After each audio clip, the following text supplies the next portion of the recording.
I can promise you this. I ain't never doing this. I'm never doing this again. Hi, folks. How are you doing? It is the 25th, 6th day. Right there. 25th day. Where's my glasses? It's the 25th day of March 2025. We are in, as they would call it, over at Book of Hours with JB and Julie. JP and Julie? Who cares? This would be called Studio B, otherwise known as my living room. Here, I'll give you the grand tour. This is my living room. This is my dining room. This is my kitchen, and my den, my library. I came out here because I thought it would be easier, more convenient to do videos, brief videos from out here. Wrong. Fucking god awful. So once I get this broken down, you will never see Studio B again.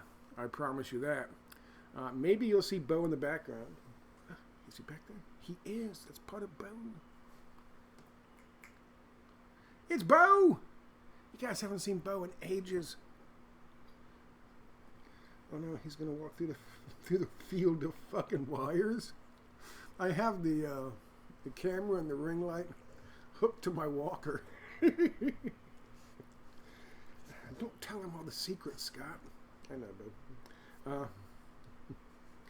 How you doing? I hope you guys are doing well. Brief video. I'm going to talk about a couple things. We have 3 news stories to touch on real quick. I'm not, because I haven't got enough room on my Studio B desk, otherwise known as my coffee table. I haven't got enough room to post. How loud is, I gotta see something. How loud is my audio right now? Can you barely hear me? That's not bad. Okay. Don't give away all the secrets, Scott. I did have to do. I started making the video, which Bo was sniffing the the laptop. I did start making the video earlier, and I noticed while I was making it, I occasionally look down just to see if everything's recording and all the little red button is on, and I noticed sitting up on the back of that cabinet up there, one of those fucking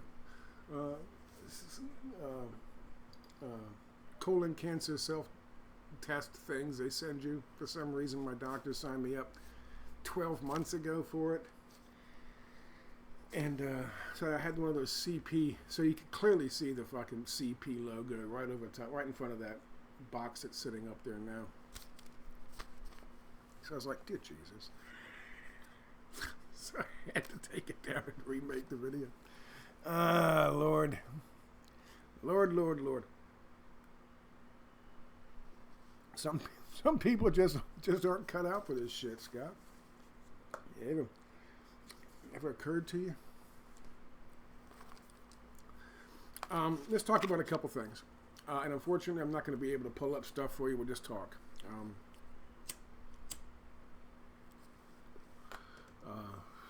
Because I don't have room for a mouse pad on the Studio B fucking desk here. Let's talk about it. Let's talk about, can I just lean back now because I won't be able to hear me. The knee is better. It's getting there. I feel good. Don't feel good. But I feel good that we're making some kind of progress. So there you go.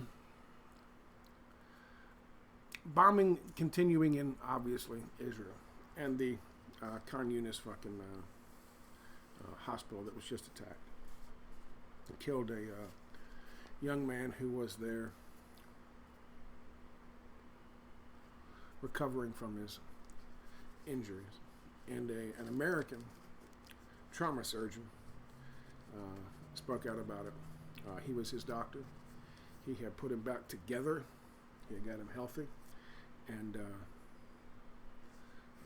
he was about to be released until the fucking Israelis decided they don't give a shit no more. And they bombed a hospital.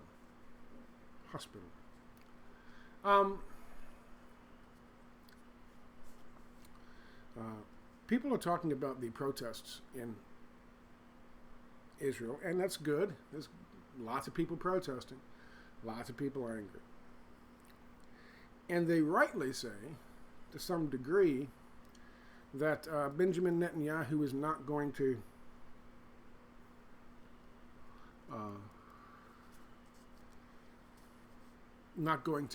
give in to the will of the public or international law or anybody else, or just basic fucking humanity, because of political reasons, which is partly true, but not entirely. I gotta lean back, I'm sorry, but not entirely complete. Hang on a second. How is this? Now I'm like the old man in a chair. I don't care. Here's the deal with that. You're forgetting Clean Break from 1996. You're forgetting that he has always been a Zionist, a Messianic Zionist. And Greater Israel Project has always been front and center on his priority list. Benjamin Netanyahu will never, as long as he is prime minister, he will never concede and quit. The only reason he signed the ceasefire deal in the first place was because Steve Witkoff went down there with some of that money from the inauguration fund, which he was co-chair of, and he gave some of it to Benjamin Netanyahu on the Sabbath for him to come out and sign the ceasefire deal. He bought his ceasefire signature with straight cash. Fact. By the way, Steve Witkoff will factor into another story in just a few minutes. They understand that if they back down now, if they sign another ceasefire, if they move into the second phase, if they withdraw the troops, if they withdraw settlers, that's the end of the Greater Israel Project. And they are not willing to let it go. So, when people talk about this, they should keep that in mind. That's one of the main reasons I said, even when people in the alt-left communities were like, well, maybe Trump's doing something. Maybe he's going to bring peace before he's even inaugurated. I told you, he can't.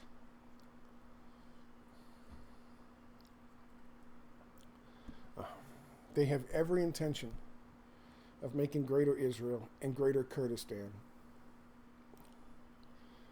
their new Middle East. And they will continue until they get it done. So Netanyahu's got to go. The Likudniks have got to go. The hardcore fucking religious Judaism party has got to go. They've got to go. And the only way to really do that is to make it either so financially difficult on the people of Israel that the people of Israel turn and say, you know what, we're done with this Zionist project. We're done with this. It's going to be no Greater Israel. Let's be happy with the Israel we got before we lose that. That's what needs to happen. And that's the only way it's going to happen. Protests are great. Getting word out. But there were even more people protesting a year ago today in Israel.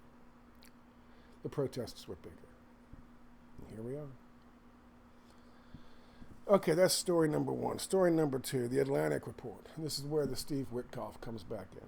I'm sure you guys have read the article. Goldberg, Goldstein, Goldman, Goldie, dude, Gold. A neocon. Writer for the Atlantic magazine.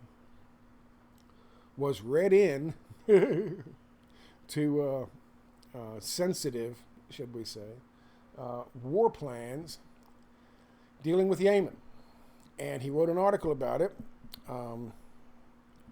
way after the fact, because he's a neocon.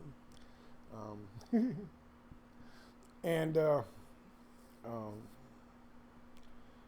think Mike Walsh included him in a, Signal, in a Signal app group, which ended up becoming this group that they were all sitting around discussing their big war plans for Yemen.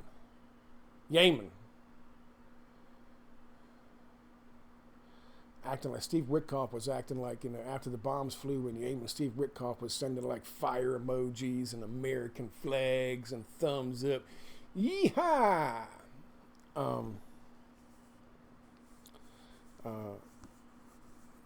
Women and children were killed. Go America! All because the Houthis would like Israel to stop killing women and children and committing ethnic cleansing and genocide in Gaza and the West Bank, by the way, the whole of Palestine, because of that whole Greater Israel project. Now, people are right to say this is absurd, that this is happening, that this came out. And they have a good point. They all make good points to some degree. But save one that I've seen so far, they all miss the bigger point, the bigger picture, right? And you get people like Kyle Kalinske with his fucking, Hunger Games fucking facial hair shit going on. You got him talking about, I don't know, Walls or whatever his name is, with following some dude named Big Dick Bottom on Twitter or some shit. Who the fuck cares? Let me just say this real quick. And I mean this from the bottom of my heart. With the exception of one that I know of, which is Whitney Webb, who does a lot of research into what the Mossad and Shin Bet and others do in Israel in order to blackmail, to entrap and then blackmail politicians around the world for their own nefarious purposes. When it comes to talking about that, most people are just wasting fucking time because it's salacious material. Whitney is not. She's documenting what's happening, and that's important. But in the terms of Kyle Kalinske, they're sitting around in their fucking hotel room on their second vacation this year, him and Crystal Ball, and they're talking and giggling about Big Dick Bottom being followed by this Walls guy on fucking Twitter or some shit.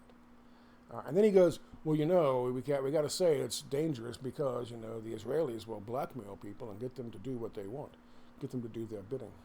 This is literally 6 minutes after he already admitted this dude is a pure fucking neocon. Let me say this. You don't need to blackmail neocons. Okay? Not for Israel. Israel doesn't need to. Ever. They drop to their knees whenever anybody from Israel, even some fucking tourist, happens to walk through the street. They automatically understand and they drop to their knees and open their mouths. Okay? That's what neocons do. And I've known that since the early days of my study into 9/11. American Enterprise Institute. Project for a New American Century. Which, by the way, this is part of. It's just, they had to wait 25 years to really fucking continue to progress it, but they are progressing it. Here's the deal with this story from The Atlantic. If you don't know, the story is this reporter from the Atlantic was included. I think Mike Walsh or somebody had him on a Signal app thing. And people use Signal because it's end-to-end user encryption. So some journalists use it, and of course, Some people use it in like State Department and shit, which we'll get to State Department in a few seconds as well.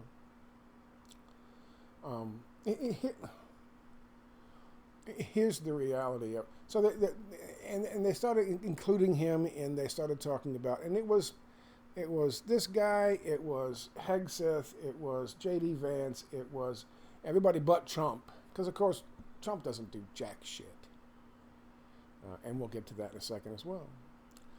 Trump isn't doing jack shit. He's an idiot. They're all idiots. I had all these guys, and Secretary of Treasury, for some stupid fucking reason, Steve Witkoff. Why would a Jewish New York developer be involved in, I don't know, war planning? Don't know. Stupid. Let me tell you something. This is just but stupid. This and the next story I'm going to tell you, but stupid. Nothing. I mean, I didn't think anything could make the Biden administration look fucking smart. I didn't think it was possible. I didn't think it was possible. I didn't think anything could make the Biden administration look moderate on Gaza and Israel. Wrong. I didn't think anything could possibly make Joe Biden's presidency, I don't know, look fucking competent and smart. Wrong.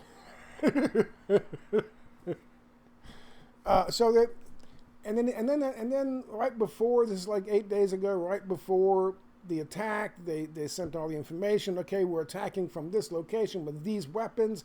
We're going to hit these locations. Let's go. These idiots in the fucking log. Idiots. Just saying the dumbest shit.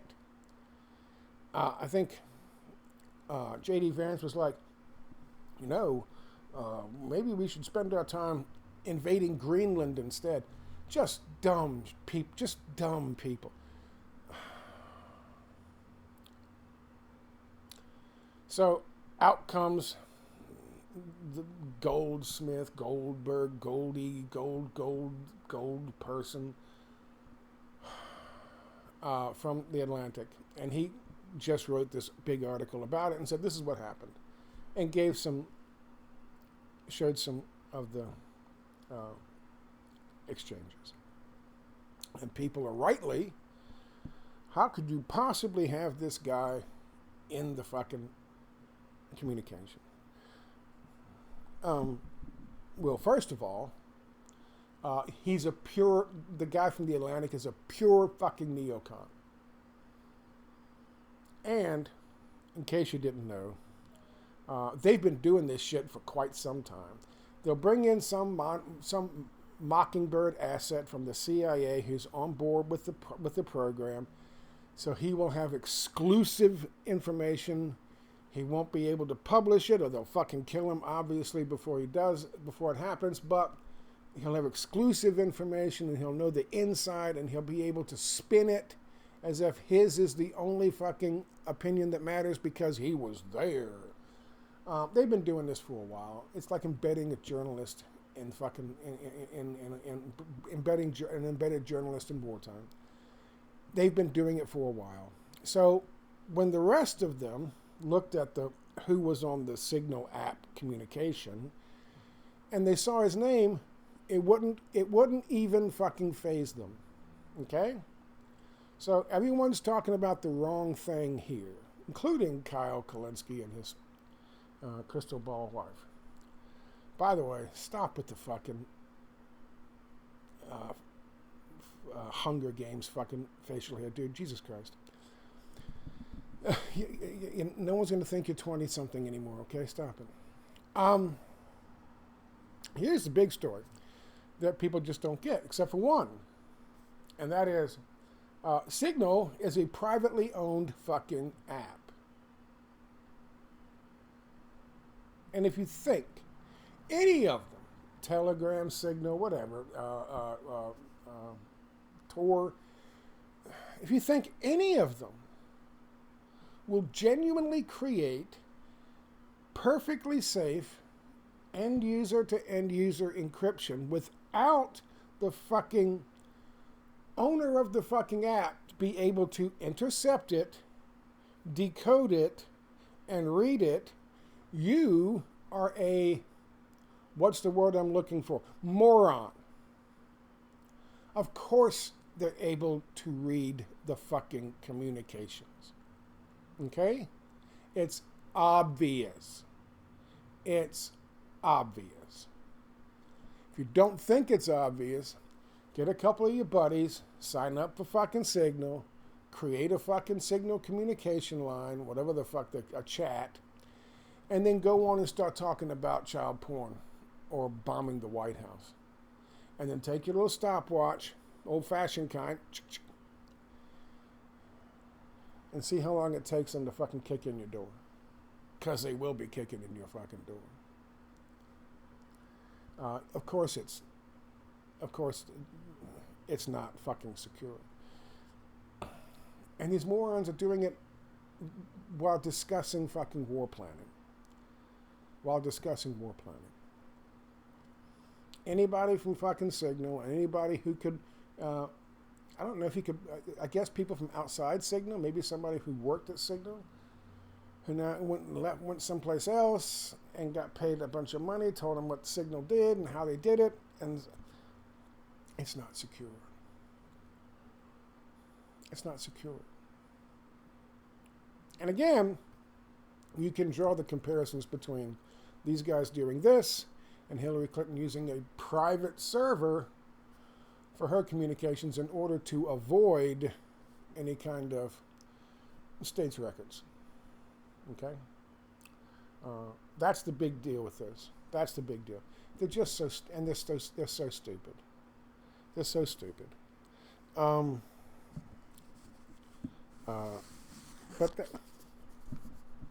they make Joe Biden look smart.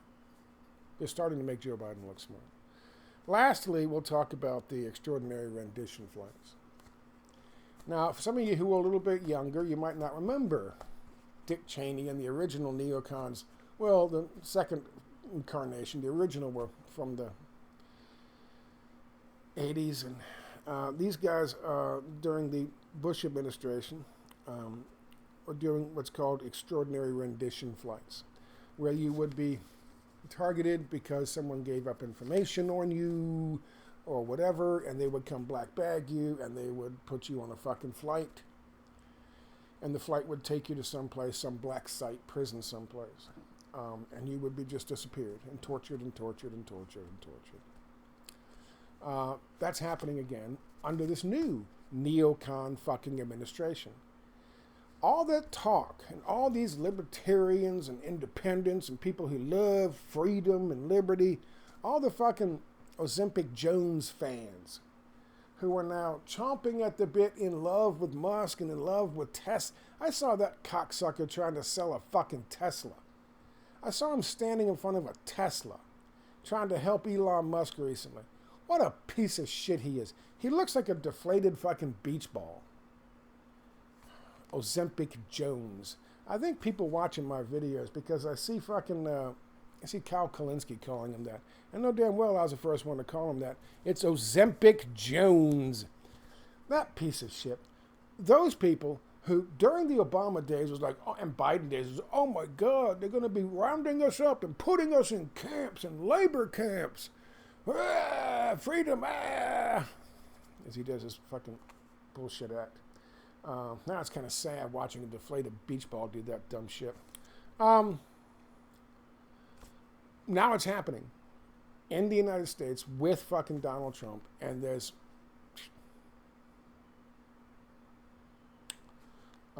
this is wild. This is wild. Not only is that extremely illegal, but I guess this was no okay. So apparently late on a Friday, Donald Trump signed this thing to use the Alien Sedition Act of 1790 or 1780 shit right, in order to round up people in the United States, including American citizens, at wartime. He signed it late on a Friday, and then he went off, supposedly, to his another golfing trip, because, you know, you can't expect the President of the United States to put in more than 40 hours. Though we're doing away with workers' rights and workers' things like that. 40-hour work week and shit like that for us, but not for fucking the president. No. So he runs off to the fucking golf course. Word comes out when they announce it. But they've already put 400 people that they have rounded up. They say they're all Venezuelans. Some are, some aren't. Some are U.S. citizens. Some are. Most of them are here legally. All of them are here legally, I think, with a few exceptions. They round them up, put chains on them, put them on buses, take the buses to the airports, put them on the fucking planes, and as soon as the thing is signed by the president, Friday evening, Saturday morning, they start fueling up those fucking planes, and they take those 400 people, and they start flying them to an El Salvador fucking concentration camp. And let's be honest, that's what these things are. These prison camps in El Salvador are. They're concentration camps.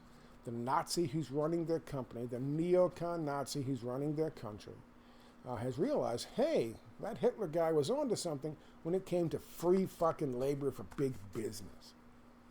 So businesses are shuttling down to fucking El Salvador because, hey, profits. And we, apparently, the Trump administration, specifically Marco Rubio, are all on board with sending them as many cheap fucking free slaves as possible. And you are paying for it. Now, here's the funny thing. As if that's not bad enough. When it came out, the judge said, stop, turn the planes around, and they refused to do that because, I mean, 400 slaves is 400 slaves. And the Trump fans aren't going to care because they speak Spanish. And they're slightly browner than the average Trump fan.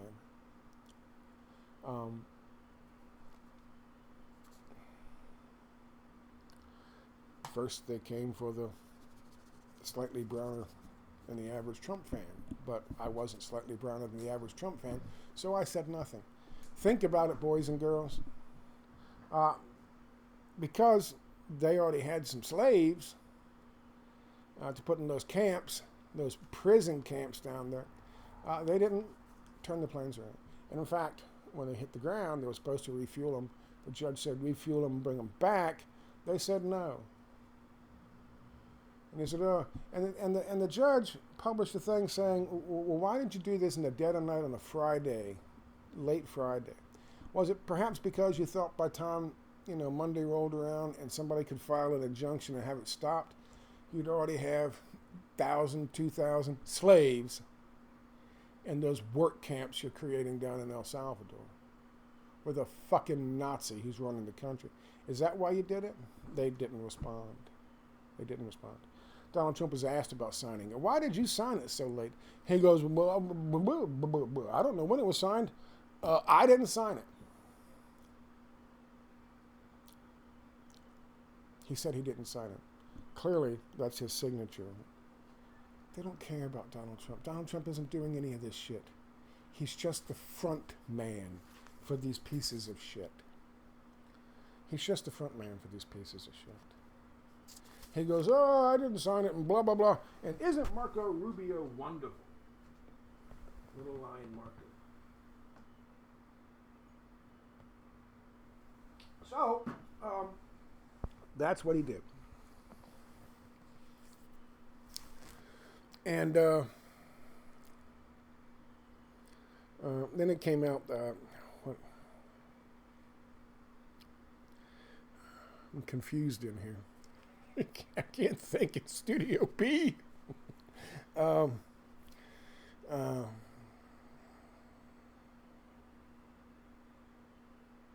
I can't think in Studio B. Donald Trump just says basically he didn't sign it. He doesn't know what's going on, but they're going to continue with the flights. Oh, wait, no. Yeah. So now, as the judge is doing this, you're not going to believe this. It's everything Ozempic Jones used to hop up and down and screech about Barack Obama doing, or about to do, which, by the way, Obama would have done it if he could have got away with it. So would Biden.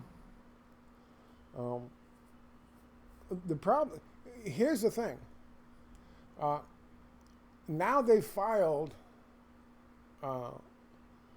that what's happening with the Extraordinary Rendition Program, which is exactly what it is, please look it up, Extraordinary Rendition Program. Now they're telling the judge you can't fucking ask anything about this program, and you can't stop us from sending free fucking slaves to El Salvador work camps, concentration camps, because of state secrets. State secrets. We have state secrets that prevent us from answering to a fucking federal judge on why we shouldn't be rounding up, in some cases, American citizens. It doesn't matter who, anybody, and sending them as fucking slaves to another fucking country where they will be tortured, beaten, butt raped, and then worked to death in a concentration camp.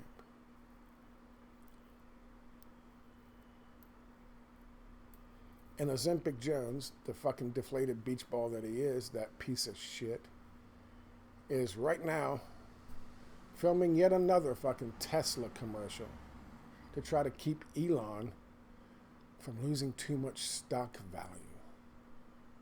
And saying, this is great. This is an American awakening against the globalists, against big business. This is all being done for big business, by big business, of big business.